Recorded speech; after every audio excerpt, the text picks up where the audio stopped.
Hi, YouTube. Okay, I don't want to talk all about the things that aren't working, but I have made so many videos where the sound isn't good. So I've decided to hopefully upgrade, and I'm now not recording the video with my phone. I've got a big boy computer, I'm not a computer, a camera. And anyway, so I'm hoping that the quality of things is going to go up because you know what I found out, you guys? I actually really like making these videos.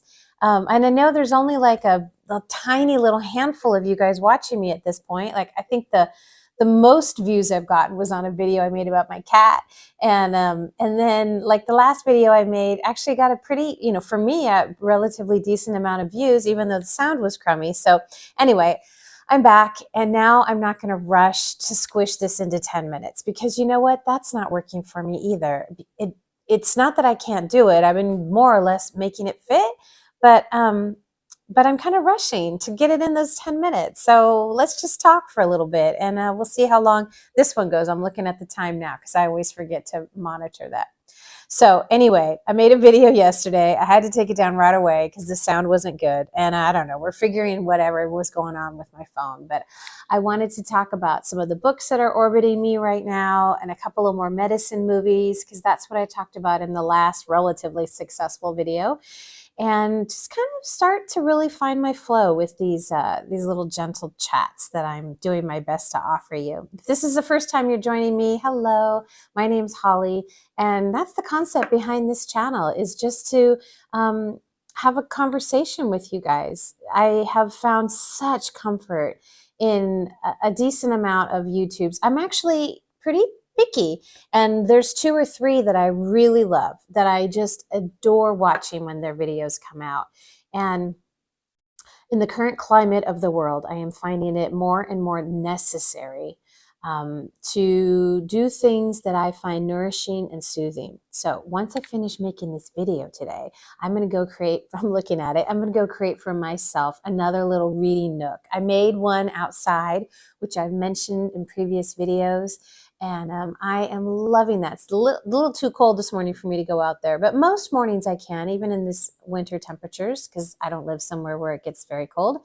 And I sit out there with my book and my journal, and my cats walk around me, and it's so great. And I want to create something that feels the same, conjures up the same cozy feelings when I'm here. And the spot that I keep looking at that I'm going to create that little corner in is constantly messy. So I need to remedy that because I'm never going to use it if it's a mess. So let's talk about some of the things that I find comforting that you might be able to bring into your world to make comforting for you too. What do I have first? Let's start with my movies, and then I'll talk to you about the books that I'm reading right now. So this movie, and I don't think I've mentioned it yet in a video, I remember seeing this movie in the theaters, and it is The Object of Beauty. Oh, I'm not going to be able to see anymore. I used to see on my phone what I was showing you guys. So hopefully you can see that. And hopefully I'll get to the point where like I could have a little clip of this cover in the corner of my video. I don't know how to do that yet, but maybe somewhere along the line here, I'll get motivated enough to start figuring out how to do those things too. So I've made mention in videos past that I am collecting the tangible media of the things that I love. I've never really been into digital books, but you know, I gave up all my CDs, and now I'm really regretting that because I'd really like to get off streaming. You know, I saved some of my LPs. I have my original Purple Rain, and I have the soundtrack to Pretty in Pink, and some of my mom and dad's old records. But by and large, I got rid of my physical, tangible music, which really bums me out because at least now I still have a CD player. I could be listening to those, but I'm very off track at the moment. This is going into my library of actual DVDs and Blu-rays that I'll be able to watch any old time I want. And this book, this movie, The Object of Beauty, with Andy McDowell and John Malkovich, is awesome. And as I'm talking about this, I feel like I may have included this in a video, but I'm thinking probably it was one of the videos that I ended up not being able to post because the sound was crummy. So indulge me if I've already talked about this. It's just I think I talk a lot about, I've mentioned in these videos already that I'm not really good at remembering like specifics about plot in books or in movies. what I remember is the feeling they left me with.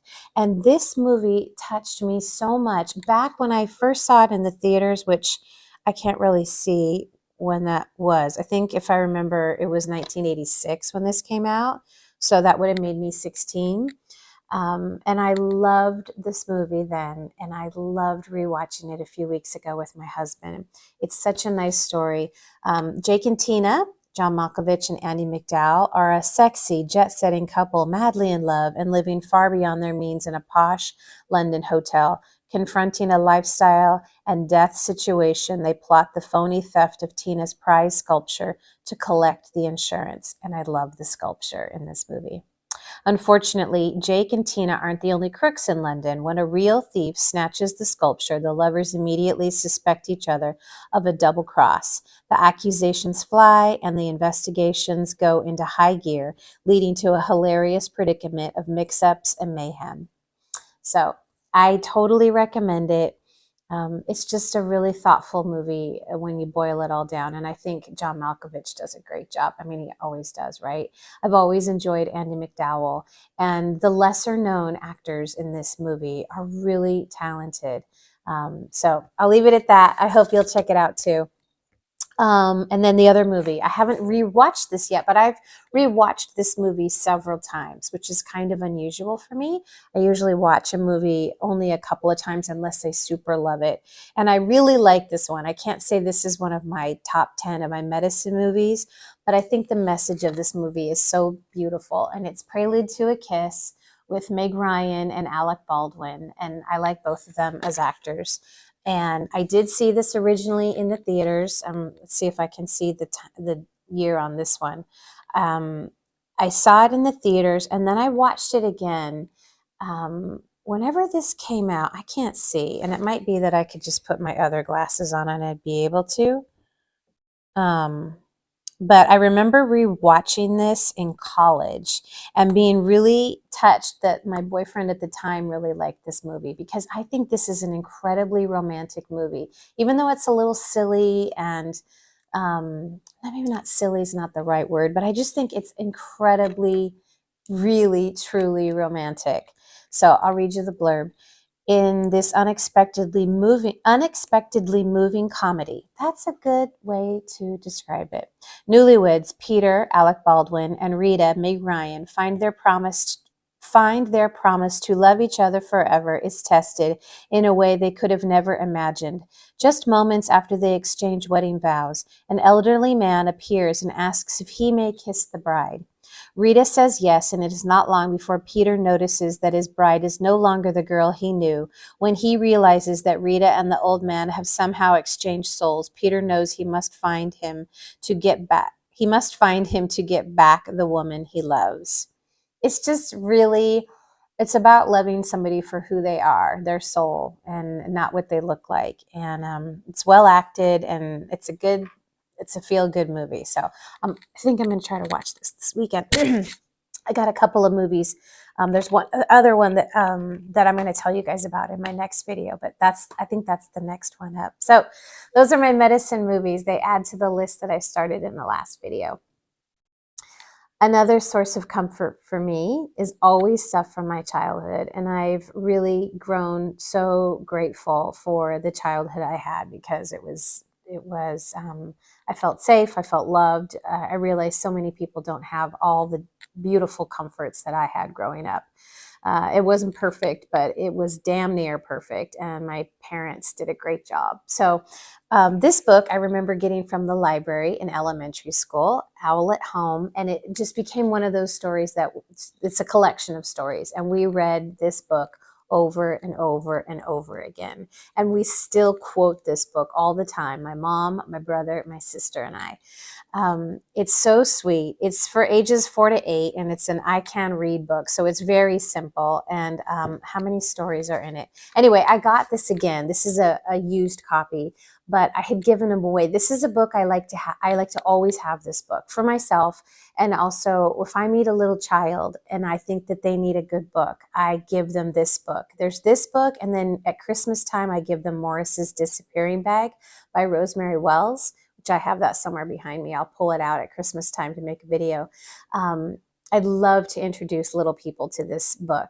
And so I gave mine away recently. So I bought this again. I got a pretty nice copy for a pretty good price. There's 5 stories in this book: The Guest, Strange Bumps, Tearwater Tea, which is my favorite, Upstairs and Downstairs, and Owl in the Moon, which I think it's a tie for whether I like Tearwater Tea or Owl in the Moon more.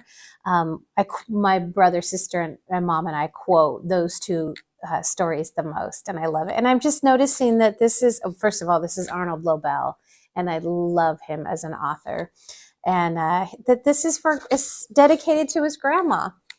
That was so sweet. So anyway, I was really happy when this came in the mail. I just once in a while I need to reread these stories, or I want to include it in something, a post that I'm making online, and reference it. So anyway, that's one of my new acquisitions. It goes in the pile of comfort, and it will sit in this bookshelf until I find another little child to introduce it to. All right, what's floating through my world in my book reading? These 3 books are those that I've been reading at night, and I finished this one last night. And I don't really remember what exactly drew me to this book. I've talked about this in a couple of previous videos. I think maybe it was just the cover art of this little mouse using that little sewing needle as a sword. And who does these illustrations? Timothy Basil Eyring. The story's by Kate DiCamillo, and it's The Tale of Despereaux, which is a sweet little fairy tale about a brave little mouse.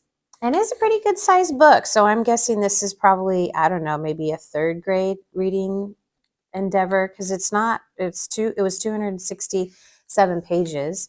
It went really fast. The chapters were really short. So being an adult, for whatever that says about me, I love short chapters, because I can read a bunch of short chapters so much easier than I can read one long chapter. So I got through this book pretty fast. I think it might have taken me about 2 weeks, maybe a little bit longer, which is good for me. And I didn't read it every night. So then, when you get deeper into it, you start going faster. And I realized reading this, there's a book from my childhood reading history that I read in, I think, 2nd grade.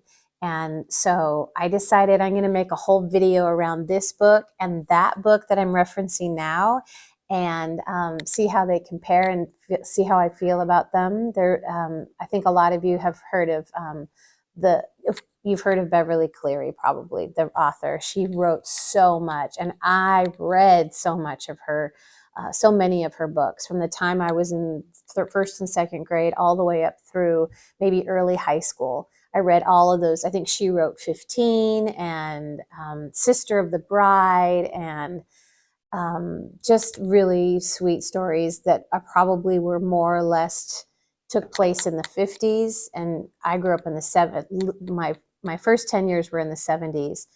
And so a lot of the influences and references for me were from the 50s and 60s. And so I grew up loving like the way women dressed then. And I grew up loving Donna Reed show I used to watch with my mom. It was in reruns, but I loved that. I loved That Girl. I loved the Dick Van Dyke Show with Mary Tyler Moore, and those kind of became my touchstone characters. So how did I even get on this whole tangent? Anyway, Beverly Cleary wrote a book called Runaway Ralph. And I think the first in that series, Mouse and the Motorcycle, which I think I read too, but Runaway Ralph really sticks in my head. So I went to eBay. I looked for it a couple other places, and I couldn't find a copy with the old cover. I didn't want a new cover. I wanted what for me is the original. So I went on eBay and I found one. Mine was a paperback, which I don't have anymore. The one I found is a hardback, and I'm guessing it's probably a little bit older than the one that I had, because it's a 1970 hardback, and that's the year I was born. So I decided, even though I was tempted to try for a paperback to recreate the experience, I bought the hardback. So when that comes in, I'll reread that. I don't think it's very long, and then I'm going to compare the 2 stories and do a whole video around that. I'm starting to get ideas for my videos. Like, I'm starting to see how things connect in my world, and I'm starting to realize that I can make themed videos. So it is true that if you keep doing this, you start to kind of see what you want to talk about and where your interests lie. So thank you to those of you who have been with me since my beginning a couple months ago and giving me an opportunity to sort of figure all this out. So I finished that last night. Maybe 4 or 5 nights ago, I started reading this, which is a book my mom gave me for Christmas. Will Prescribe You a Cat by Shu Ashida. And it's really, so far, it's a sweet story. I'm not super captivated by it yet, but I was really intrigued by the concept of it. So, and I read the blurb in an earlier video, so I'm going to resist the temptation to read it again. I'm going to pause here for a second. Hopefully I'll learn how to edit this. I need to check on what my cat is doing. I hear some strange noises. Yep, he's being naughty. I'm back. So a couple weeks ago, I think it was a month ago now, a little cat that we've been feeding for almost 2 years. At the time, it was a year and a half. He's been coming around since he was a kitten. I would guess he was probably about 8 or 9 months old when he started coming to us. And I didn't need a third cat at that point. I still don't need a third cat, but I was willing to feed him and take care of him. But he gets into trouble all the time. He gets into fights. And he showed up a month ago with a really badly injured back leg. And so we decided we needed to bring him in and let him convalesce in here. We got him on antibiotics and we got him healed. But now he's like, well, I'm an indoor cat now. So he hangs around, but he's still learning how to be a pet and not a wild guy. And so I keep him out of my bedroom, and, we're just kind of having to watch him a little bit. He's pretty good with my 2 other cats. They don't really get in fights, but they do get in arguments. And you can see Bob right here. He might not be easy to spot because he's dark gray. But Bob thinks Cheetah's okay, but he kind of feels like he's an annoying little brother. So anyway, I had to go check on Cheetah. He had gone in my room. So it's kind of funny that I have this book because I have become the cat lady now with 3 cats. And I feel like they are a big focus in my life. And this is about people who come to see, I believe, a psychiatrist. And everything's still coming together right now. I don't know the bigger picture here, but they prescribe you a cat to bring it into your life. And you can already see the sort of stabilizing effect that this cat is having on the first character that we've met. So I think I'm about 40 pages in now. And how many total pages? Oh, and I think I already told you, it's about 289 pages. I think I told you I started a little reading journal. So that journal is on its way, and I'm excited. I get to now have the second book I finished in this year, and I get to fill that into my journal. Okay, I think I'm going to wrap up the book stuff, but I'll just quickly let you know that I am also reading Hunting and Gathering by Anna Gavalda. And I should mention that this book is translated by E. Madison Shimoda. I've realized watching other booktube people who are more knowledgeable about the book industry, that it's important to recognize the people involved. And some of the people that I watch will even talk about the different who the publishing houses are. And of course I recognize the names, but I don't really understand that world yet. But I am trying to make mention when they are translated books. So that one was translated. This one is translated, Hunting and Gathering by Anna Gavalda, and it's translated by Allison Anderson. It was originally written in French, and it's a story of a group of, I don't know if they're like misfits or just a bit down on their luck, and they form their own little community, I guess, and support each other and bolster each other. I'm very early into the book, so it kind of hasn't come together yet. I don't really understand the larger arc of the story, but I'm enjoying it so far. And what made me start reading this? I don't know, a few nights ago, maybe a week ago, I was just kind of feeling like I was forcing myself to read stuff. And I thought, I'm just going to start a few books and see what one captures me.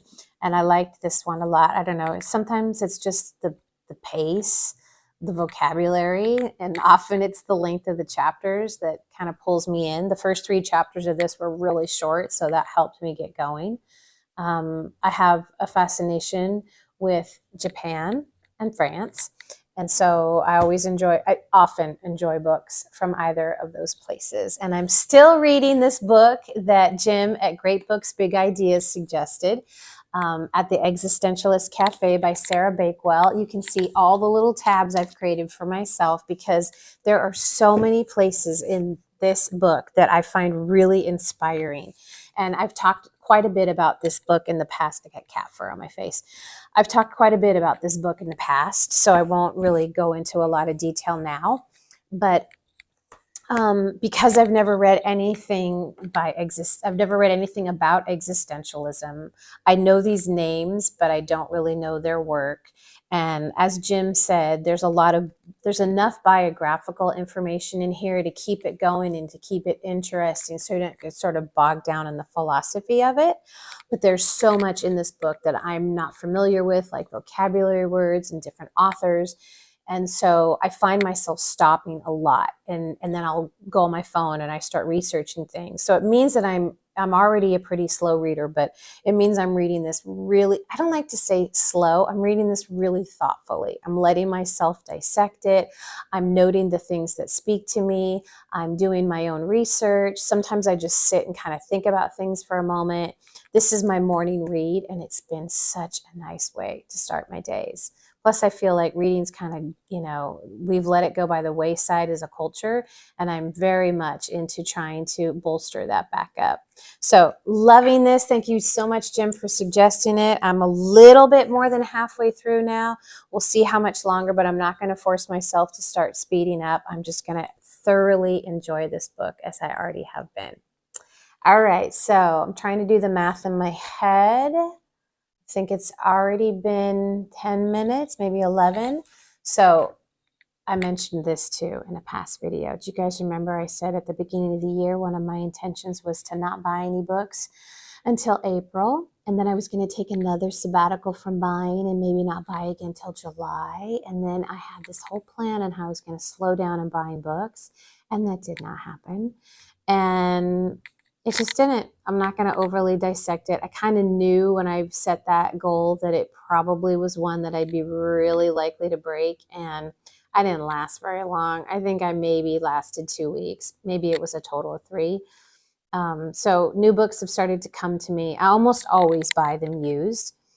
If I know an author, they've got a new book, and I want to help out, then I buy the new book, especially if it's a pre-sale. I feel like there's another word for that. Because I want to help their numbers. But other than that, I buy almost everything used. And I'm kind of proud of that in a way because, I feel like it's a better use of resources. It's better for the environment. And it also makes it more affordable for me. So I've gotten a few other books that I'm just keeping around me. I don't have any plans to start them right away. I got one at the same time that I got the Hunting and Gathering by Anna Gavalda. And I read a little bit of that one and a little bit of this one, and I ended up choosing that. The other book was Violeta by Isabel Allende, and I like her writing, so I'm sure I'll get to that one, but I haven't yet. But I saved one package that I just got in today's mail. This is the ASMR moment. I love ASMR. If I was a little bit more brave, I would try making those videos. That was one of my original ideas, but then I backed off. Okay, let's see. I know what this is, but let's pull it out. Let's see what I got. Oh, yes. So this is a little kid's book. I just really realized that I love little kid books. I had a goal when I was back still in like high school and college. I really wanted to write a children's book, and I have not done that. And I think it's one of those things that I'm going to be kind of disappointed in myself if I don't end up doing it. But I don't know. I somehow lack the focus to really make it happen. Like I get all these great ideas and then I sit down and my mind just goes blank.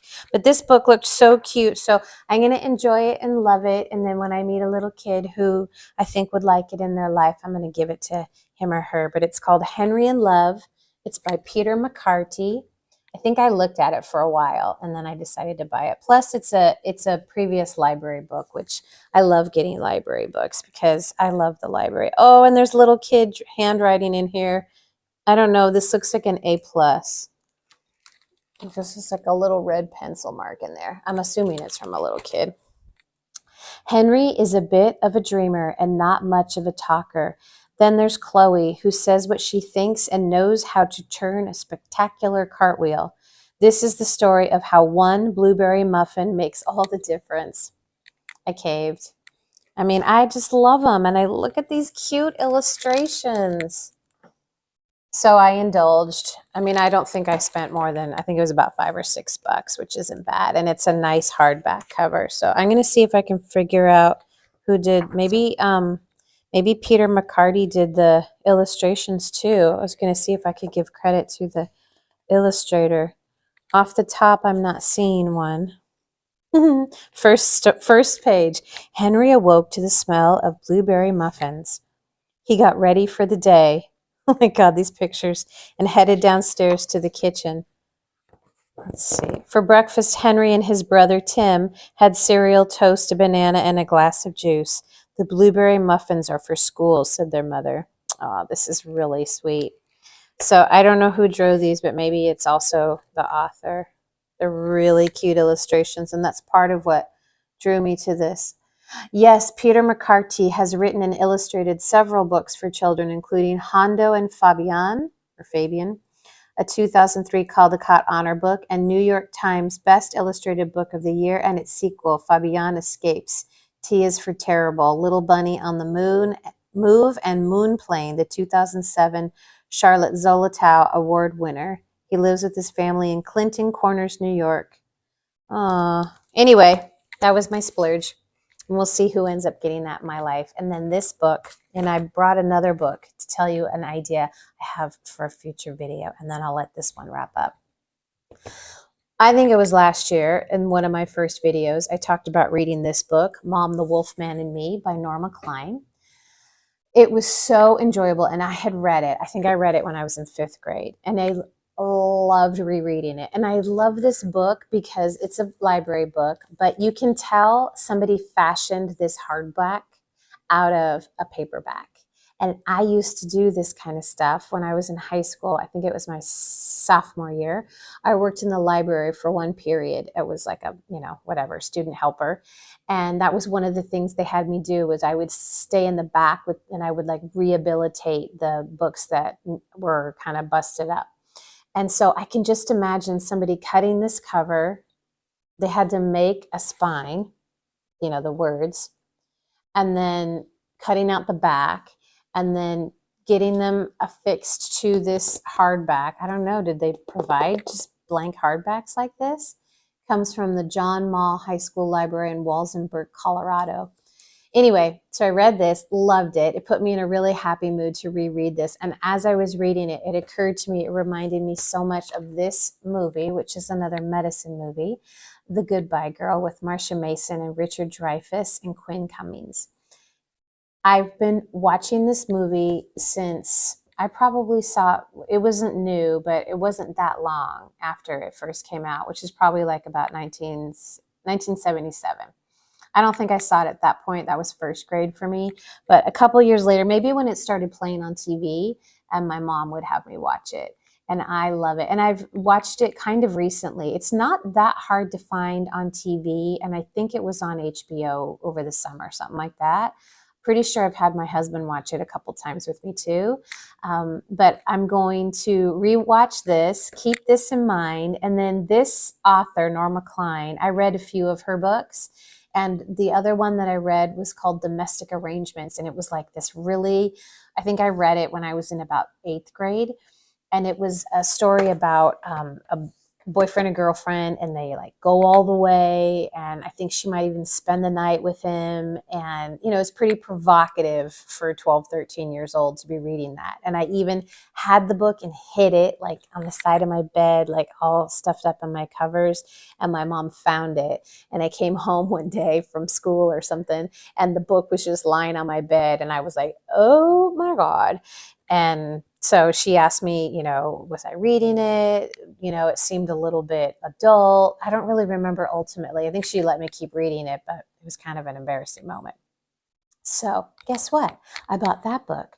So I'm going to watch this movie, read that second book, and then kind of tie them all together because these two stories remind me so much of each other. Endearing, prepubescent, like 11, 12-year-old girl, single mom trying to make something of her own life, both set in New York. And then because Norma Klein made me think of that other book in the story that I just told you, I thought, I'm going to read that book and I'm going to kind of knit all that together in one video. So that's my world right now. Those are the videos I'm thinking about cooking up to share with you guys. I hope the sound is better on this one. I would hate to get through 30 minutes and not have this be something that I can share. Anyway, if this is your first time here, I hope you come back. And more than that, no, not more than that, I hope you'll come back and I hope you'll comment because I love reading your comments and I would love for my videos to be as rich in the comments as they are in the content that I provide. I would love for this to become a really cozy community of connection and friendship. I'm hoping to cultivate the kind of energy that I think I'm pretty successful at cultivating in my yoga classes. I would love for us all to just be sort of like friends that meet up anytime you watch one of my videos. So that's my idea, and I hope you'll be back, and I'm going to wrap this one up. Thanks for being here. See you next time. Bye-bye for now.